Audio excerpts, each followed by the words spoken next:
প্রথমবার আল্লাহ নবী সাল্লাল্লাহু আলাইহি ওয়াসাল্লাম উমরকে ডাক দিয়ে বললেন যে উমর, তুমি আমাকে কতটুকু ভালোবাসো, কতটুকু ভালোবাসো? উমর রাদিয়াল্লাহু তাআলা আনহু ডাক দিয়ে বললেন, ইয়া রাসূলুল্লাহ, ইয়া হাবিবাল্লাহ, তাম দুনিয়ার মধ্যে সব চাইতে আপনাকে বেশি ভালোবাসি, কিন্তু আমার নিজের চাইতে বেশি না। আল্লাহ নবী সাল্লাল্লাহু আলাইহি ওয়াসাল্লাম ডাক দিয়ে বললেন যে ও উমর, তুমি এখনো পর্যন্ত পরিপূর্ণ মুমিন হতে পারো না। আল্লাহর নবী হাদিস দাঁড় করিয়ে দিলেন, লা ইউমিনু আহাদুকুম হাত্তা আকুনা হাব্বা ইলাইহি মিন ওয়ালিদিহি ওয়া ওয়ালাদিহি ওয়ান নাসি আজমাইন। পয়গম্বর মুহাম্মদ সাল্লাল্লাহু আলাইহি ওয়াসাল্লাম ডাক দিয়ে বললেন যে ওমর, সব চাইতে ভালো যদি আমি নবীকে না বাসা হয় ততক্ষণ পর্যন্ত একটা মানুষ মুমিন হতে পারে না। সঙ্গে সঙ্গে জবাবে উমর ইবনুল খাত্তাব রাদিয়াল্লাহু তাআলা আনহু ডাক দিয়ে বললেন, ইয়া রাসূলুল্লাহ, ইয়া হাবিবাল্লাহ, এতক্ষণ পর্যন্ত আমার নিজের জীবনের চাইতেও বেশি ভালো আপনাকে বাসি নাই। এই কথা বলার সঙ্গে সঙ্গে আমার জীবনের চাইতেও বেশি ভালো আপনাকে বাসি। আল্লাহু আকবার। এইরকম ভালোবাসা সাহাবীরা আল্লাহর নবী সাল্লাল্লাহু আলাইহি ওয়াসাল্লামকে বাসতেন। শুধুমাত্র তাই নয়, উমর ইবনুল খাত্তাব, আবু বকর সিদ্দিক রাদিয়াল্লাহু তাআলা আনহু, যত সাহাবী আল্লাহ নবীর ছিলেন একেবারে ছোট থেকে বড় পর্যন্ত আল্লাহ নবী সাল্লাল্লাহু আলাইহি ওয়াসাল্লামকে এভাবেই ভালোবাসতেন। আল্লাহ নবীর একজন সাহাবী, ছোট্ট সাহাবী তালহা রাদিয়াল্লাহু তাআলা আনহুর ঘটনা আল্লাহ নবীজি ডাক দিয়ে বললেন, ও সাহাবীরা, আসো আসো আসো, মসজিদে নববীতে আসো, তোমাদের জন্য তাশরীফ আনার ব্যবস্থা চলছে। আল্লাহ নবীজি মসজিদে নববীতে সাহাবায়ে কেরামদেরকে নিয়ে তাশরীফ আনার ব্যবস্থা করলেন। সেখানে অধিকাংশ সাহাবীরা উপস্থিত হয়ে গেলেন। উপস্থিত হয়ে যাওয়ার পর ছোট্ট সাহাবী, তারা অনেক গরিব ছিলেন, তাদের বাড়িতে খাবারের ব্যবস্থাও ছিলেন না। তালহা ইবনে বরা রাদিয়াল্লাহু তাআলা আনহু, এই সাহাবীর নাম হচ্ছে তালহা। ছোট্ট সাহাবী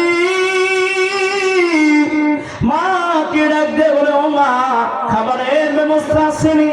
মা ডাক দিয়ে বলল, প্রথমবার খাবারের ব্যবস্থা হইতেছে বাবা, কোনো চিন্তা করিও না, একটু পরেই তোমার জন্য খাবার আয়োজন করা হইতেছে।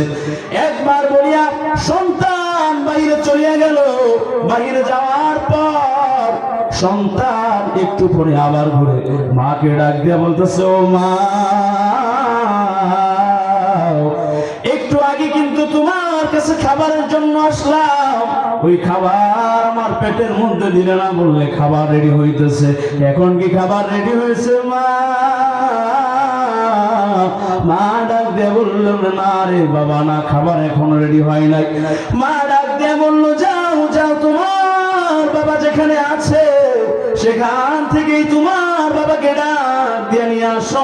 ওই আল্লাহর নবী রাহমাতাল লিল আলামিন মসজিদে নববীতে সাহাবীদেরকে তাশরীফ ফরমাইতেছেন, যাও যাও যাও যাও, ওখানে যাও। ওখানে যাওয়ার পর আল্লাহর নবীর চেহারা মুবারকটা যদি তুমি একটিবার দেখতে পারো, তোমার ক্ষুধা নিবারণ হয়ে যাবে। সুবহানাল্লাহ।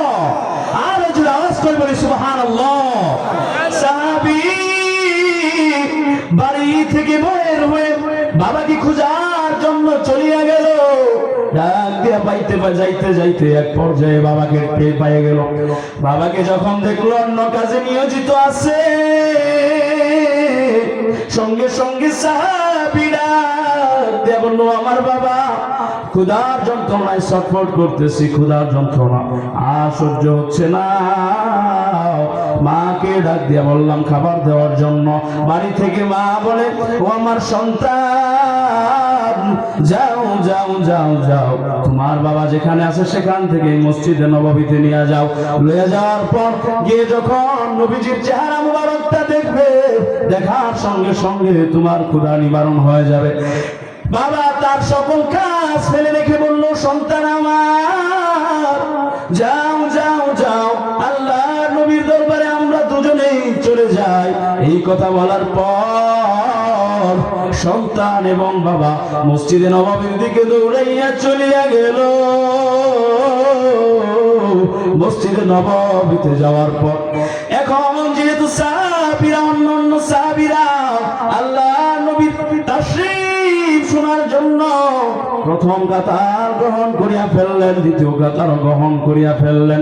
প্রথম কাতারও বলিয়া গেল, দ্বিতীয় কাতারও বলিয়া গেল, তৃতীয় কাতারও বলিয়া গেল। এইরকম ভাবে জায়গা পাইতে পাইতে পিছনে চলিয়া গেল। একেবারে পিছনে সন্তান এবং তার বাবা জায়গা পেল। সন্তান এবার ডাক দেয়া বলো, আমার বাবা।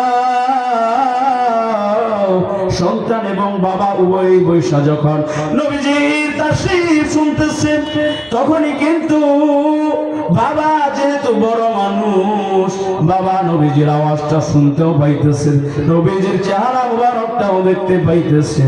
এখন বাবার কোনো প্রকার কষ্ট নাই, তার মধ্যে বাবা তো আগে থেকে গিয়ে সাব্যস্ত অভ্যস্ত।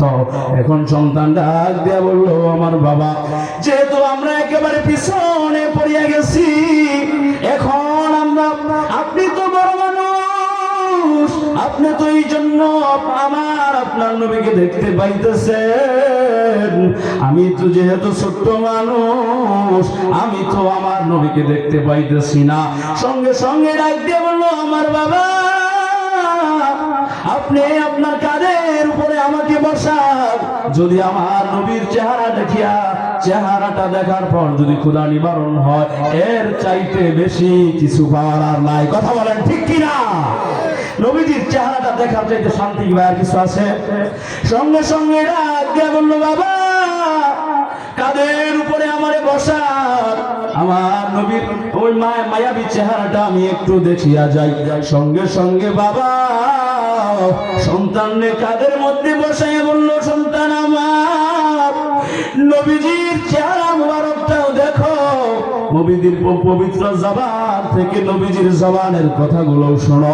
এই কথা বলার সঙ্গে সঙ্গে নবীজি যখন তাশরীফ আনলেন, ওই সাহাবী তালহা রাদিয়াল্লাহু তাআলা আনহু চোখ দিয়ে অঝরে কান্না করতেছে, আর মনে মনে ভাবতেছে, এমন সুন্দর চেহারাটা আমার নবীর, এমন সুন্দর সুন্দর জবান আমার নবীর, কিভাবে ওই তায়েফের ময়দানে যখন নবীজি ইসলামের দাওয়াত নিয়ে চলিয়া গেল, চলিয়া যাওয়ার পর ওই তায়েফের পাগলা যুবকেরা, নাফরমান বেঈমান কুলাঙ্গার সন্তানেরা আমার আপনার নবীর চেহারার ভিতরে কিভাবে পাথর দিয়ে আঘাত করলো, মাজনুন বলিয়া বলিয়া, পাগল বলিয়া বলিয়া আক্ষেপ করলো।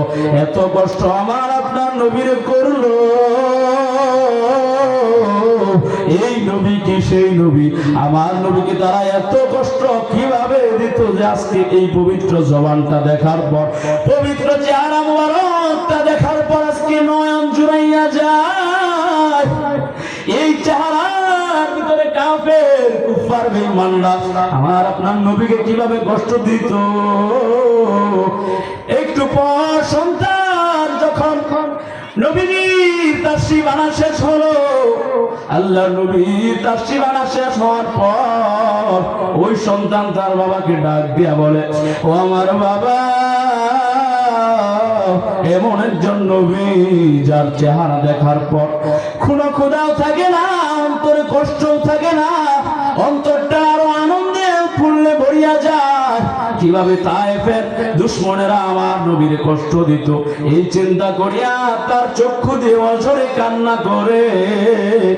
এইটা দেখার পর মজমুয়া শেষ যখন, মজলিস যখন শেষ হয়ে যায়, তখন সন্তান তার বাবাকে আমাদেরকে এই সমস্ত নজির, এই সমস্ত কাহিনীগুলো যখন বলতেছে, নবী আমার ডাক দিয়া বলে, এটা আবার কোন মানুষ, এটা আবার কোন ছোট্ট সাহাবী? বরা রাদিয়াল্লাহু তাআলা আনহু ডাক দিয়া বলল, ইয়া রাসূলুল্লাহ, ইয়া হাবিবাল্লাহ, এটা আর কেউ নয়, আমি বরার একমাত্র সন্তান হযরত তালহা রাদিয়াল্লাহু তাআলা আনহু। এটাই হচ্ছে আমার সন্তান তালহা, আপনাকে দেখার জন্য ছটফট করতেছে নবী। আপনার চেহারা বরকটা দেখানোর জন্য আজকে আপনার মজমুআর ভিতরে নিয়ে আসলাম। আসার পর বলতেছে, আমার বয়ান শোনার পর তোমার ছোট্ট সন্তানের কেমন লাগলো?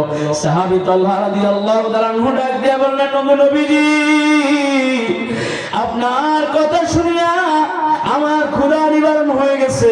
এখন আপনার চেহারা মুবারকটা দেখার পরে দুনিয়ার সব চাইতে ভালো আমি আপনাকে বেসেছি। বলে মারহাবা, বলে আল্লাহু আকবার। নবীজিকে সব চাইতে বেশি ভালোবেসেছে ছোট্ট সাহাবী তালহা রাদিয়াল্লাহু তাআলা আনহু। তাহলে ভাই, আমার আপনার জীবনের কি সব চাইতে ভালো কি নবীজিকে বাঁচতে পারি না ভাই?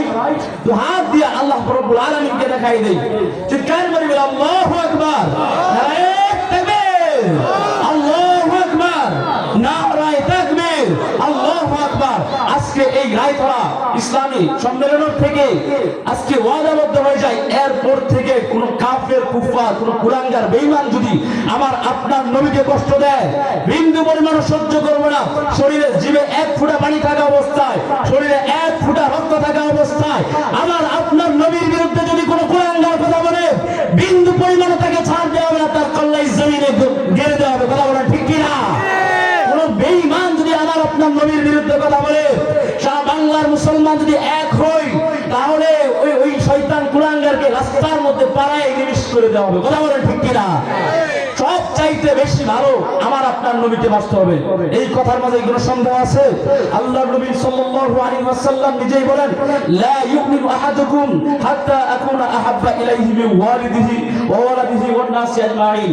তোমরা সব চাইতে বেশি ভালো আমি নবীকে বাসো যতক্ষণ পর্যন্ত তোমার সন্তান সন্ততি থেকে, মা বাবা থেকে এবং পৃথিবীতে যা কিছু আছে সব চাইতে বেশি ভালো আমি নবীকে বাসো। এছাড়া তোমরা মুমিন হতে পারবে না।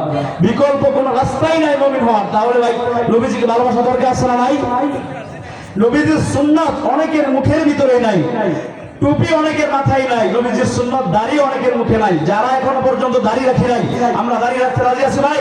আল্লাহ রাব্বুল আলামিন আমাদের সকলকে এই দাড়ি রাখার জন্য তৌফিক দান করুন। সকলে বলি আমিন। ছোট্ট সাহাবী তালহা রাদিয়াল্লাহু তাআলা আনহু যখনই নবীজি সাল্লাল্লাহু আলাইহি ওয়াসাল্লামকে বললেন, ও আমার নবী, সব চাইতে বেশি ভালো আপনাকে বেসেছি, তারপরে তার মা নিরাপত্তার জন্য, কাফের বেঈমানদের থেকে বাঁচার জন্য তার কোমরের ভিতরে একটি খঞ্জর দিয়ে দিয়েছিলেন। ওই মজলিসের ভিতরে,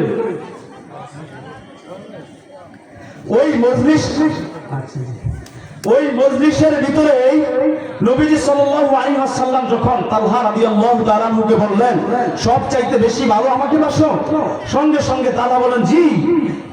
কয়, কেমন ভালোবাসা বাসো? কয়, হুজুর, যেই মা আমাকে 10 মাস 10 দিন তার পেটে ধারণ করলো, ধারণ করার পর এই দুনিয়াতে আমাকে আসার জন্য সাহায্য করলো, ওই জনম দুঃখিনী মায়ের চাইতেও বেশি আপনাকে ভালোবাসি। সুবহানাল্লাহ।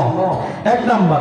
2 নাম্বার বললো যে আমার বাবা সুখে দুঃখে বিপদ আপদে যাকে সব সময় পাই, এই বাবার চাইতেও বেশি আপনাকে বেশি ভালোবাসি। চিৎকার মেরে বলি সুবহানাল্লাহ। সঙ্গে সঙ্গে তার ভালোবাসাকে পরীক্ষা করার জন্য আল্লাহ নবী সাল্লাল্লাহু আলাইহি ওয়াসাল্লাম বলে ফেললেন, ও সাহাবী তালহা, তোমাকে যেহেতু তোমার মা খঞ্জরটা দিয়েছে নিরাপত্তার জন্য, তাহলে আমি যদি বলি যে এই খঞ্জরটা দিয়ে তোমার বাবার কল্লাটা আমার কাছে আনো, তুমি কি তোমার বাবার কল্লা আনতে পারবে? বলল, হ্যাঁ, অবশ্যই আনতে পারবো। এই কথা বলার সঙ্গে সঙ্গে তরবারিটা কুমর থেকে বের করে সাহাবীদের মাঝখানে মজমার ভিতরেই দৌড় দিল তার বাবার কল্লা আনার জন্য। বলি আল্লাহু আকবার। এমন ভালো আমার আপনার নবীকে বেসেছে। যাইতে যাইতে যখন বাবার সামনে চলে গেল, অন্যান্য সাহাবায়ে কেরামরা কান্না জড়িত হৃদয় নিয়ে বলতেছে, ইয়া রাসূলুল্লাহ, ইয়া হাবিবাল্লাহ, এটা কেমন হলো, এটা কেমন হয়ে গেল যে আপনি এই দুনিয়া দুনিয়াতে রহমত হিসাবে এসেছেন, আর আপনি এখন অর্ডার করলেন বাবার কল্যাণের জন্য, সঙ্গে সঙ্গে বাবার কল্যাণটা আনার জন্য চলে গেছে এই সাহাবী। যখন বাবার কল্যাণ কাটবে ঠিক তার আগ মুহূর্তেই সাহাবী তালহা রাদিয়াল্লাহু তাআলা আনহুকে তার নবীজি সাল্লাল্লাহু আলাইহি সাল্লাম বলল, ও সাহাবী তালহা, আমার কাছে ছুটে আসো। আমি নবী তো তোমার বাবার কল্যাণ আনার জন্য বলি নাই, আমি নবী জাস্ট তোমাকে পরীক্ষা করলাম, যে দেখলাম তোমার মা বাবার চাইতে বেশি আমাকে ভালোবাসো কিনা। সুবহানাল্লাহ। এই রকম ভালোবাসা আমার আপনার নবীকে বাসতে। আসুন, এই রকম ভালোবাসার পর, ইত্তেবা করার পর আল্লাহ রাব্বুল আলামিন আমাদেরকে কি পুরস্কার দিবেন? আল্লাহ সুবহানাহু ওয়া তাআলা নিজেই বললেন, কুল ইন কুনতুম তুহিব্বুনাল্লাহা ফাত্তাবিউনি ইউহিব্বুকুমুল্লাহু ওয়া ইয়াগফির লাকুম যুনুবাকুম ওয়াল্লাহু গফুরুর রহিম। আল্লাহ নবী সাল্লাল্লাহু আলাইহি ওয়াসাল্লামকে দিয়ে জানিয়ে দিলেন যে নবীজি, আপনি আপনার উম্মতদেরকে বলিয়া দেন, যারা আপনাকে অনুসরণ করবে এবং আল্লাহকে অনুসরণ করবে তাদের পুরস্কার দুইটা। তাদের পুরস্কার কয়টা ভাই? দুইটা। এক নাম্বার পুরস্কার হচ্ছে, যারা ভালোবাসবে তাদেরকে আল্লাহ রাব্বুল আলামিন কুল ইন কুনতুম তুহিব্বুনাল্লাহা ফাত্তাবিউনি ইউহিব্বুকুমুল্লাহ, স্বয়ং আল্লাহ রাব্বুল আলামিন তাদেরকে ভালোবাসবে। বলি সুবহানাল্লাহ। ওয়া ইয়াগফির লাকুম যুনুবাকুম আল্লাহু গফুরুর রহিম। দ্বিতীয় পুরস্কার হচ্ছে, যারা অনুসরণ করবে, আনুগত্য করবে, তাদের পিছনের সব গুনাহ আল্লাহ রাব্বুল আলামিন মাফ করিয়া দিবেন।